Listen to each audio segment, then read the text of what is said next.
Good day, I am Johanna J.J. Sreblanka, and the topic that I chose is Early Filipino Settlements, Pre-Hispanic. During the pre-Hispanic period, or 30,000 years ago, the Philippines was settled by nomads from Indonesian archipelago and other places. A period of 1,000 years, another group of migrants came to the Philippines and made the Philippines their home. The lifestyle of the Filipinos is not as complex compared to when the Philippines was colonized by the Spaniards. Subsequently, people developed political and social organization in any part of the island to be able to maintain peace and order. People live in small areas or villages that formed a basic unit of settlement called as barangay, named after balangay, which means boat in Malay. Social group were led by chief called Dato, Raha, or Haji. The leaders were assisted in the council of elders referred to as Maginoos that gives advices to the leaders.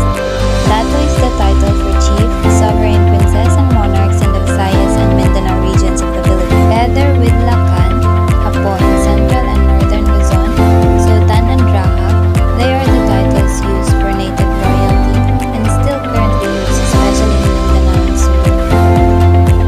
Social classes in the barangay are categorized into four, which are Maharlika, the Freemen in Luzon, Timawa, also the Freemen in Visayas, Aliping na Mamahay, serfs, and Aliping sa Gigilid, slaves. The Maharlika were the feudal warrior class in ancient Tagalog society in Luzon that is translated in Spanish as Hidalgos, meaning freemen. They belong to the lower nobility class similar to the Timawa of the Visayan people. The Timawa were the feudal warrior class of the ancient Visay societies of the Philippines. They were regarded as higher than the Oripon but below the Tumao in the Visayan social hierarchy. Aliping na Mamahay, those who own their own houses and serve their masters by paying tribute or working on their fields. Alipin sa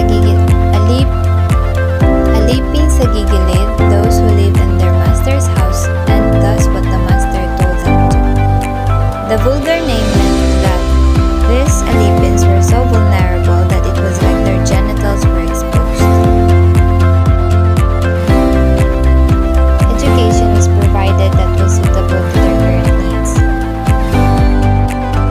Basic education was taught, such as the alphabet, namely Alibata or Baybay. There was no formal schooling. Parents trained their children informally.